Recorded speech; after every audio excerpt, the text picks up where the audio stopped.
For more of this kind of content, you can subscribe to the channel, like the video, and leave a comment. Dr. Sarah Chen adjusted her thermal goggles as the Antarctic wind howled across the research camp. She had spent 3 months studying ice core samples at the remote Vostok station, but today's readings were impossible. The ground-penetrating radar showed massive hollow spaces beneath the glacier, spaces that shouldn't exist, according to every geological survey. "Commander Torres, you need to see this," Sarah called to the military liaison assigned to protect the research team. Rex Torres approached, his boots crunching on the frozen ground. He was a career soldier, trained for combat situations, not scientific discoveries. "What are we looking at, Doc?" Rex studied the radar display with practiced efficiency. "There's a structure down there. Not ice, but something else. Not rock. Something artificial. About 200 feet below us." Sarah's breath formed crystals in the air as she spoke. "The thermal readings suggest it's inhabited."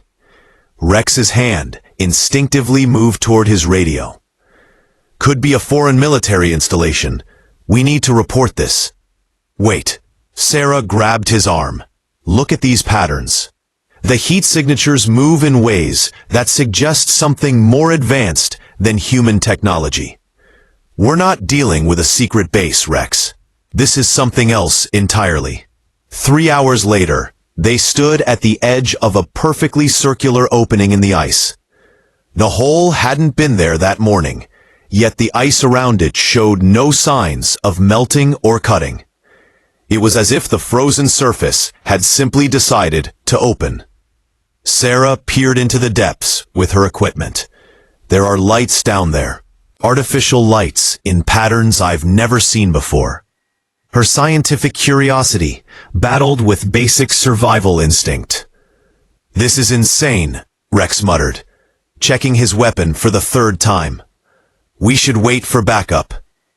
"There might not be time," Sarah replied, studying her readings. "Whatever's down there is sending signals upward. They know we're here."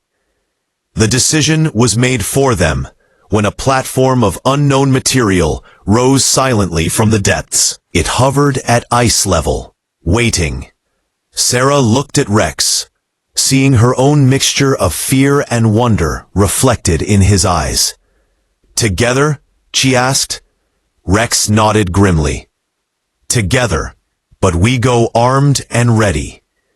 As they stepped onto the platform, it began descending smoothly into the earth. The walls around them weren't ice anymore, but something that looked like crystallized light. Sarah's instruments went crazy, detecting energy signatures beyond anything in human science. "Whatever happens down there," Rex said quietly, "remember that we represent our entire species." Sarah gripped her equipment bag tighter. No pressure at all. The platform continued its silent descent into a world that would challenge everything they thought they knew about Earth and humanity's place in the universe. The platform settled onto solid ground in a vast cavern that defied every law of physics Sarah understood. The ceiling glowed with bioluminescent patterns that pulsed like a heartbeat, while the air itself seemed to shimmer with energy. Most impossibly, the temperature was comfortable, almost tropical, despite being hundreds of feet below Antarctic ice. "This is incredible," Sarah whispered, pulling out her instruments. "The atmospheric composition is similar to Earth's, but enriched with elements I can't identify." Rex remained alert, scanning their surroundings with military precision. "Movement at 2 o'clock, he reported. Multiple figures approaching. From the crystalline structures ahead, beings emerged that were clearly not human. They stood 7 feet tall, with elongated limbs, and skin that shifted between blue and silver, depending on the angle of light. Their eyes were large and multifaceted, like gems that had learned to see. One figure stepped forward, wearing elaborate robes that seemed woven from captured starlight. When she spoke, her voice carried harmonics that vibrated in their chests. "I am Cathara, advisor to the Eternal Throne. You have entered the sanctuary of Empress Zarathul, ruler of the Xanathi people." She gestured gracefully toward the towering spires behind her. "Your arrival was foretold, though its meaning remains unclear." Sarah found her voice first. "Foretold? You knew we were coming?" Our Empress possesses the gift of temporal sight. She has watched possible futures for decades, searching for a path to save our people. Cathara's expression showed something like hope, mixed with desperate uncertainty. Rex stepped protectively closer to Sarah. "Save your people from what? Our world died 3 centuries ago. We are the survivors, the last of our civilization, hidden beneath your planet's ice, while we sought a solution to our exile." Cathara's voice carried the weight of profound loss. "But the Empress grows weaker each day. Our power source fails, and with it, our protective barriers against your planet's magnetic field."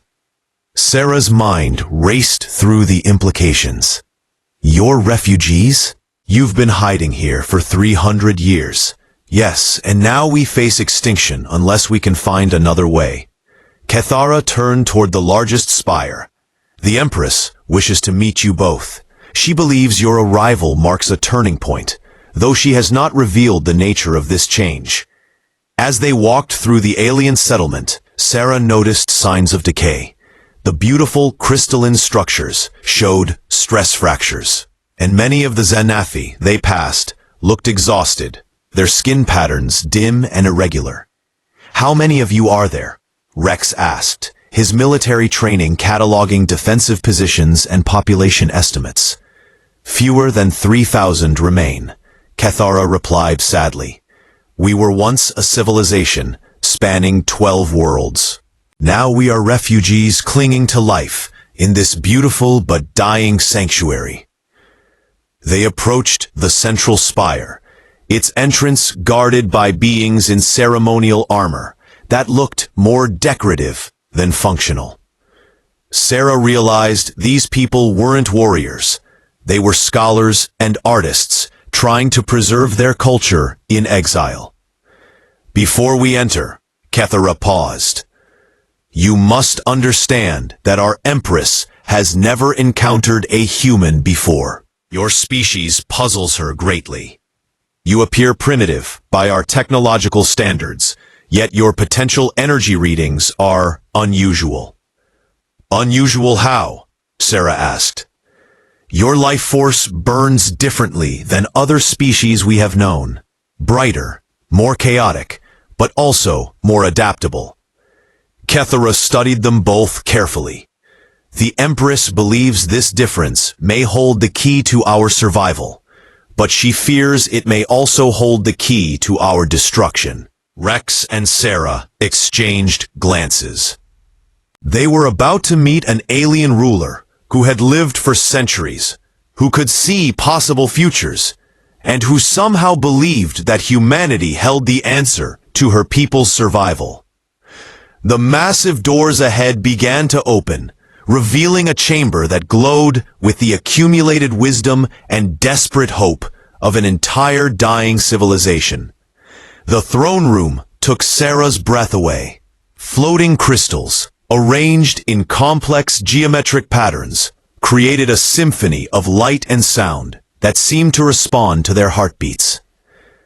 But it was the figure on the throne that commanded all attention. Empress Zarathul appeared simultaneously ancient and young, her features sharp and elegant, with skin that held the silver-blue luminescence of her people, but somehow brighter, more intense. Her eyes were pools of swirling energy that seemed to contain entire galaxies. When she looked at them, Sarah felt as if every moment of her life was being examined and understood. "Approach," the Empress commanded, her voice carrying power that made the crystals around them resonate. "Let me see these humans who have found their way to my dying realm." Sarah and Rex walked forward, Rex maintaining his military bearing, while Sarah's scientific curiosity overrode her fear. When they reached what seemed an appropriate distance, they both stopped and waited. Empress Zarathul rose from her throne, and immediately Sarah noticed something wrong. The Empress's movements were careful, deliberate, as if each step required conscious effort. The bright luminescence of her skin flickered irregularly, like a candle in strong wind. "You are Dr. Sarah Chen, seeker of knowledge trapped in ice," the Empress said, her gaze fixed on Sarah. "And you are Commander Rex Torres, protector of those who cannot protect themselves." She knew their names, their purposes, perhaps their very thoughts. "Your Majesty," Sarah began, then paused, uncertain of proper protocol for addressing an alien Empress. "We came here following scientific anomalies. We had no idea your people existed. Yet here you stand, at the precise moment when all futures converge into a single point of possibility." Zarathul's voice carried exhaustion beneath its power. "For 3 centuries, I have used my abilities to guide my people, to keep them safe in this sanctuary. But each vision of the future costs me strength. And now?" The Empress stumbled slightly, catching herself on the arm of her throne. Cathara moved to assist, but Zarathul waved her away with visible effort. "Now I am dying, and with me dies the power that maintains our hiding place. Within days, maybe hours, our barriers will fail. Your human satellites will detect us. Your military will consider us a threat, and my people will face extinction at the hands of a species that fears what it cannot understand." Rex stepped forward. "That doesn't have to happen. Humanity isn't uniformly hostile to new discoveries." "Isn't it?" The Empress's laugh was bitter. "I have seen the futures, Commander Torres. In most timelines, first contact leads to conflict, suffering, and the death of both our peoples. Your species' capacity for violence is matched only by its capacity for fear." Sarah found her voice. "But you said our arrival marks a turning point. There must be other possibilities." Empress Zarathul's eyes blazed brighter for a moment. "There is one timeline where my people survive, where yours thrives beyond its current limitations. But it requires something I have never asked of any species." "What?" both humans asked simultaneously. "It requires me to transfer the burden of leadership, the gift of foresight, to someone whose mind can bear the weight of infinite possibilities without breaking." The Empress fixed her gaze on Sarah. "It requires me to pass my power to a human." The chamber fell silent, except for the humming of the crystals. Sarah felt her world shifting. Understanding dawning like sunrise after endless night. "The energy readings we detected in your species," Cathara whispered, "the unusual life force patterns. You alone among all the species we have encountered might survive the transfer. But the process," the Empress continued, her voice growing weaker, "has never been attempted across species. It might save both our peoples, or it might destroy us all." Sarah looked at Rex, seeing her own fear and determination reflected in his eyes. The fate of 2 civilizations might rest on her answer. The chamber filled with tension, as Sarah processed the Empress's words. Around them, the floating crystals pulsed faster, responding to the emotional intensity of the moment. "You're asking me to accept an alien consciousness, alien abilities," Sarah said slowly. "How can you be certain I won't be destroyed by powers I don't understand?"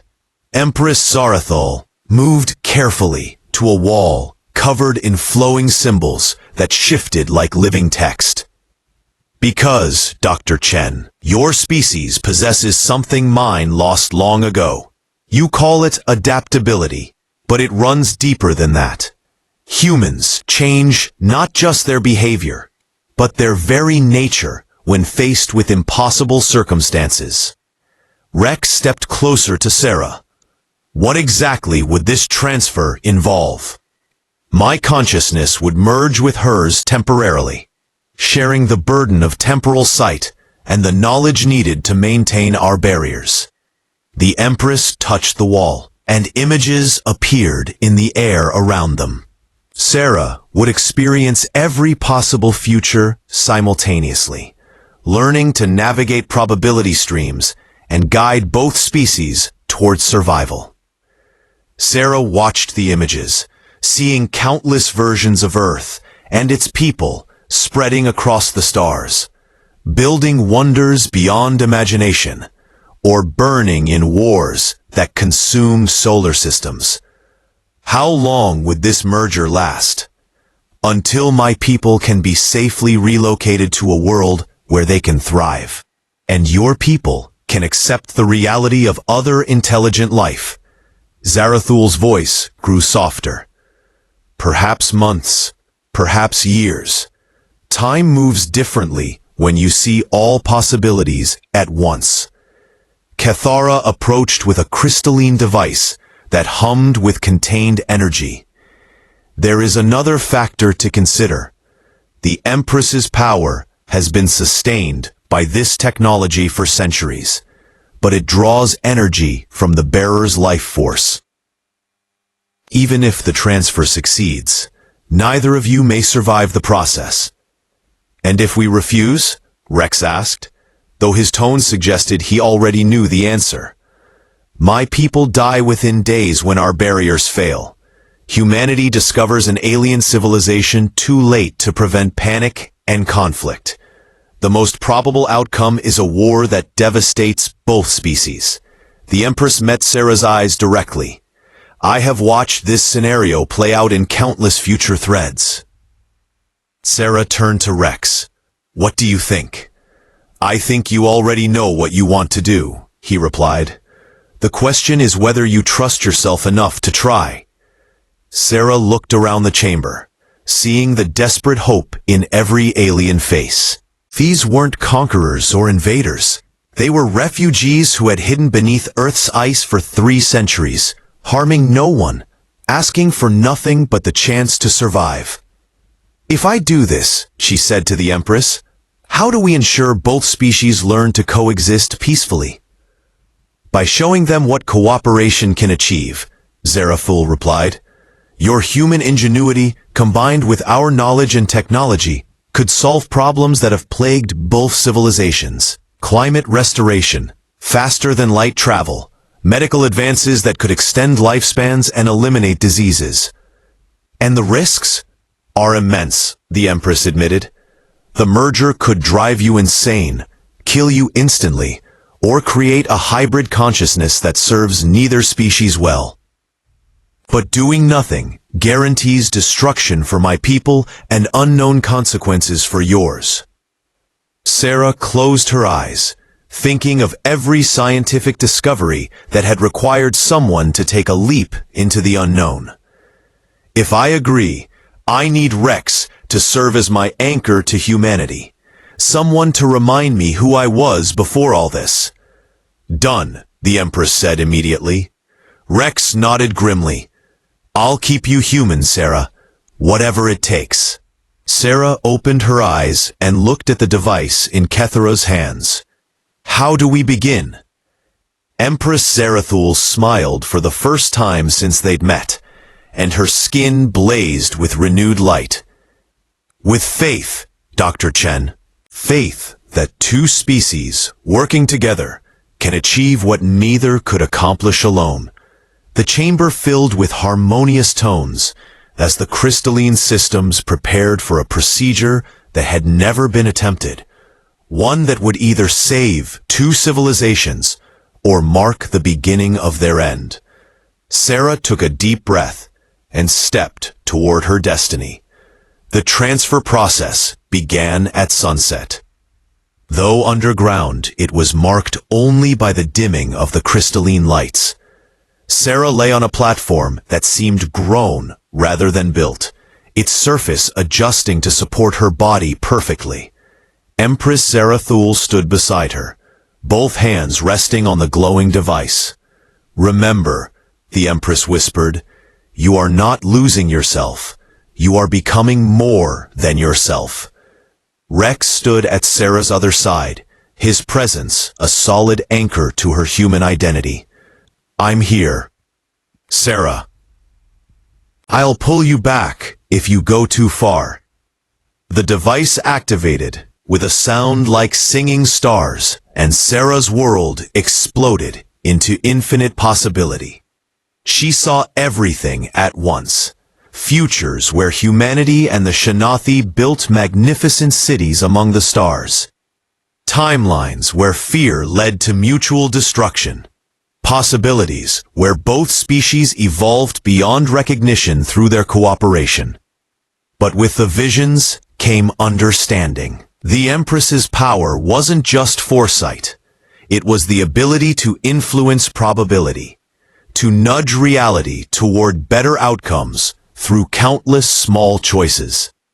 Sarah felt that power flowing into her, along with 3 centuries of wisdom and desperate hope. "The barriers," Zarathul's voice echoed in her mind. "Can you feel them?" Sarah could. The energy fields that hid the Shanathi settlement were failing, like a soap bubble growing thinner by the moment. But now she understood how to maintain them, how to weave possibility and energy into protection. "I see it," she gasped, her consciousness expanding beyond anything she'd imagined possible. "But there's more. I can see how to do this without hiding." Through the merged consciousness, she showed Zarathul her vision. Gradual contact between the species, beginning with scientists and diplomats, building trust through shared research projects. She saw how human adaptability could help the Xanathi thrive in new environments, while their technology could help humanity solve climate change and expand into space. "It requires perfect timing," Zarathul observed. "One wrong move and fear destroys everything." "Then we don't make wrong moves," Sarah replied, with newfound confidence. "We guide every choice, every meeting, every moment of first contact toward understanding instead of fear." Rex watched Sarah's face change as the merger progressed, seeing intelligence and wisdom that went beyond human experience. "Sarah, are you still you?" "I'm more me than I've ever been," she replied, her voice carrying harmonics like the Empress's had. "Rex, I can see the path forward. It's possible.